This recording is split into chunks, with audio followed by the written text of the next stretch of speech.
Suppose the gravitational force varies inversely as the nth power of distance, then the time period of planet in circular orbit of radius r around the sun will be proportional to.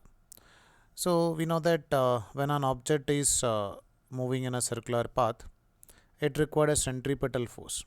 So over here it is given that a time period of planet. So we are considering that a planet is over here, which is revolving around the sun in a circular orbit.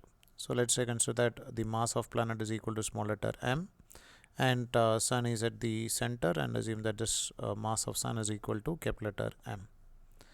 And the distance between them is taken as orbital distance. We can take it as r naught, orbital radius, and it is moving with an orbital velocity, let's say that is equal to v naught.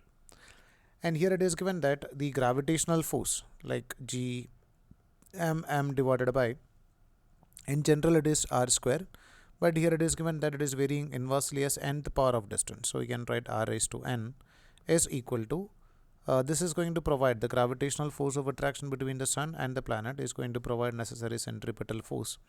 So we can write this is equal to mv naught square divided by r. So we can cancel this m over here and this m over here, and from here we can cancel one r over here and one r over here. So we can write it something like this. This is equal to gm divided by r raised to n minus 1. So we can write r raised to n minus 1 is equal to nothing but v naught square. So v naught can be orbital velocity, can be written as under root of gm divided by r raised to n minus 1. Now we can find out what about the value of its time period. We know the equation for time is equal to distance divided by speed. So we can write time period is equal to distance. When it's complete one full rotation, distance traveled is 2 pi into r naught divided by velocity, which we can write orbital velocity, which is root of gm divided by r raised to n minus 1. Now if you are taking this 2 pi into, if you are taking this r naught inside the root, it is going to be r naught raised to 2 divided by gm divided by r raised to n minus 1. So further we can write t is equal to 2 pi into under root of, this is r naught raised to 2 into r naught raised to n minus 1 divided by, we can take it as something but gm.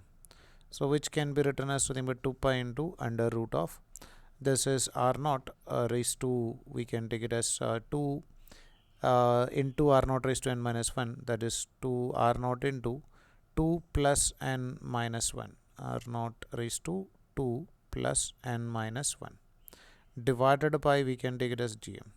So this t can be written as something but 2 pi into under root of r naught raised to 2 minus 1 is 1, so we can take it as n plus 1 divided by gm. So further we can write this t is equal to nothing but 2 pi into this root of r naught raised to n plus 1 can be written as r naught raised to n plus 1 raised to 1 by 2 divided by gm raised to 1 divided by 2, because root x is same as like x raised to 1 by 2.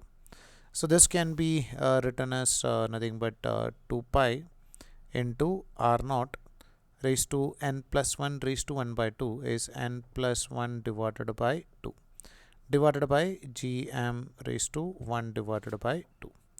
Now Rm is to write it in directly proportional, so we can write directly proportional to r raised to n plus 1 divided by